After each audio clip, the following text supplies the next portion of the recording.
Good morning students. 7th standard maths subject 6th lesson indices. Last time we have the multiplication of bases, the same bases, and the power is different. Yeah, indexes are different. And division of the numbers also we have seen in the last videos. Today we will see the index of product of a quotient of two numbers. Okay हम लोग last time में multiplication division सब देखा था, तो आज क्या देख रहे हैं? इंडेक्स ऑफ द प्रोडक्ट और quotient of two numbers. Suppose 2 into 3 raise to 4, 2 into 3 bracket में डाल के 4 उसके ऊपर लिखा, इंडेक्स में लिखा, तो हम लोग क्या करते हैं उसको 2 इंटू 3 ब्रैकेट में हम लोग मल्टीप्लाई करेंगे. 2 into 3, 2 into 3, 2 into 3, 2 into 3, 4 times उसको मल्टीप्लीकेशन करेंगे. तो एक्चुअली क्या होता है 2 इंटू 2 इंटू 2, तो हर एक 2 और 3 अलग अलग करेंगे तो 2 raise to 4 into 3 raise to 4 आएगा. आए समझ में? 2 इंटू 3 को हम लोग ब्रैकेट में से निकालेंगे तो 2 भी 4 टाइम्स आता है, 3 भी 4 टाइम्स आता है, तो 2 raise to 4 into 3 raise to 4 ऐसा हम लोग लिख सकते हैं. फॉर एग्जाम्पल अभी ये डिविजन ये है फ्रैक्शनल का, हम लोग इंडेक्स लिखेंगे तो 4/5 इन होल इंडेक्स 3 ये दिया है. 4/5 को 3 का इंडेक्स दिया हुआ है, तो क्या कर रहे हैं हम लोग 4/5 इंटू 4/5 इंटू 4/5 3 टाइम्स 4/5 कर रहे हैं. तो 4 भी कितना बार हुआ 3 टाइम्स और 5 भी कितना बार हुआ 3 टाइम्स. तो उसका मीनिंग क्या हुआ? If A and B are non zero rational numbers, A और बी बोला तो 2 और 3.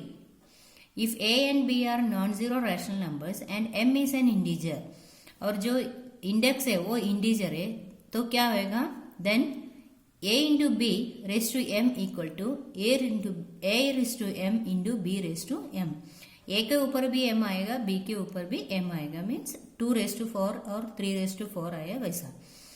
ये डिविजन का फ्रैक्शन का दिया है. a divide by raise to m equal to a raise to m और b raise to m. Okay, आया? इतना समझ में आया? प्रोडक्ट जो index of the product of two numbers. Okay, next is the a raised to m whole raised to n. That is the power of a number in index form. Suppose 5 raised to 2, ये तो हम लोग देखा है. 5 raised to 2 बोला तो 5 into 5, तो 5 raised to 2 cube whole cube बोला तो उसके ऊपर 3 इंडेक्स दिया हुआ है, तो हम लोग कैसे लिखेंगे ये 5 raised to 2 into 5 raised to 2 into 5 raised to 2, 3 times 5 raised to 2 लिखेंगे हम लोग. तो उसके बाद हम लोग ऐसा भी कर सकते हैं 5 raised to 2 plus 2 plus 2, 3 times ये ऐड कर सकते हैं. 2 को हम लोग 3 times 5 raised to 2 into 5 raised to 2 into 5 raised to 2 लिखने के बदल 5 raised to 2 प्लस 2 प्लस 2 लिख सकते हैं. ठीक है, या 2 इंटू 3 भी लिख सकते हैं हम लोग. तो आंसर क्या आएगा 5 raised to 6 आएगा. कैसे भी लिखो, मल्टीप्लाई करके लिखो या एडिशन करके लिखो, तो आंसर तो सेम ही आता है. ठीक है, तो उसका एक क्या हुआ, इफ दूसरा एग्जाम्पल है 2 divided by 5 raised to minus 2 and whole cube 3. तो 2/5 minus 2 multiplied by raised to minus 2, 2 ये कितना टाइम्स दिखा है इधर 3 टाइम्स दिया है, तो 3 टाइम हम लोग उसको मल्टीप्लाई करेंगे. तो -2 प्लस -2 प्लस -2 या -2 डिवाइड मल्टीप्लाइड बाय 3 टाइम्स को -2 को हम लोग मल्टीप्लाई किया तो भी इधर क्या आएगा -6 आएगा. ठीक है, तो if a is a non zero rational number and m and n are integers, then a raise to m whole raise to n equal to a raise to m into n या a raise to mn. ठीक है, ये इतना आया समझ में? ये जो नंबर होल क्यूब में हम लोग लिखते हैं उसको और ये नंबर को मल्टीप्लाई किया तो भी वो सेम आंसर आता है. ठीक है, फॉर एग्जाम्पल अभी ये 5 raised to 2 का हम लोग होल क्यूब में 3 लिख रहे हैं, तो सेम ऐसा लिख सकते हैं 2 into 3 equal to 5 raised to 6. That is the meaning of the power of a number of index form in index form. ठीक है, नेक्स्ट आप लोगों को प्रैक्टिस सेट 29 है, वो मैं आप लोगों को सिंप्लीफाई करके भेज देती हूँ इसमें. ठीक है, वो इजी है, वो कुछ भी नहीं है. देखो 15 फर्स्ट वाला करके देखते हैं हम लोग. फर्स्ट वन कैसे है 15 divided by 12 raise to 3 whole raise to 4। तो कैसे लिखेंगे हम लोग? 15 divided by 12 multiplied by 3 and 15 divided by 12 3 multiplied by 15 divided by 15 cube 3 multiplied by divided by 12। तो ये 3 टाइम्स ये हो गया और मल्टीप्लाइड बाय 4 टाइम्स दिया है ना, टोटल कितना है 4। तो 15 3 डिवाइडेड बाई 12। तो हम लोग ये 4 टाइम लिखेंगे, उसके बदल कैसे लिख सकते हैं? 15 12 3 इंटू 4। तो कितना आएगा? 15 divided by 12 15 divided by 12 raise to 12। ये ऐसा 12 आता है।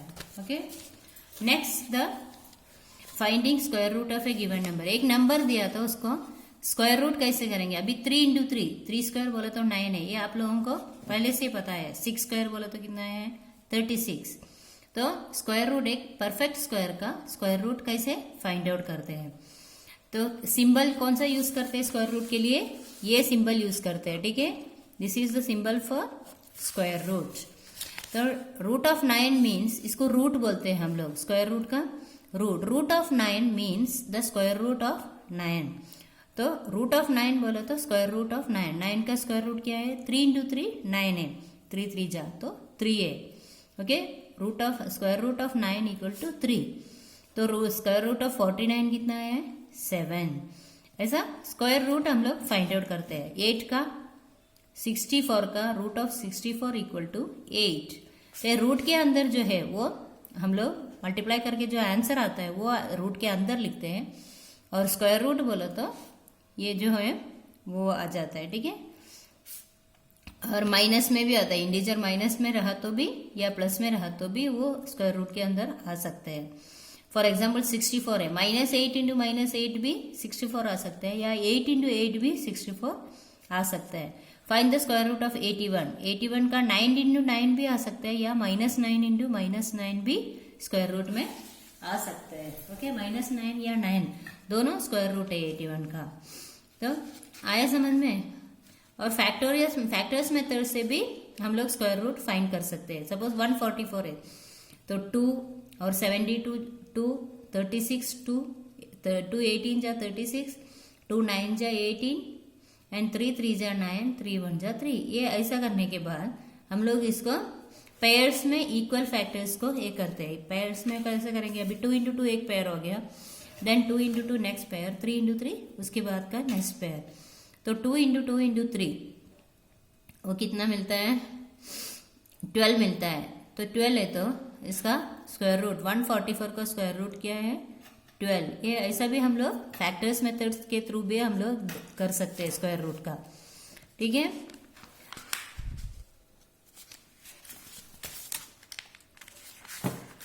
और जो प्रैक्टिस है 30 है, ये आप लोग घर पे करके देख लो। फाइंड द स्क्वायर रूट जो है 625 का, 1225 का।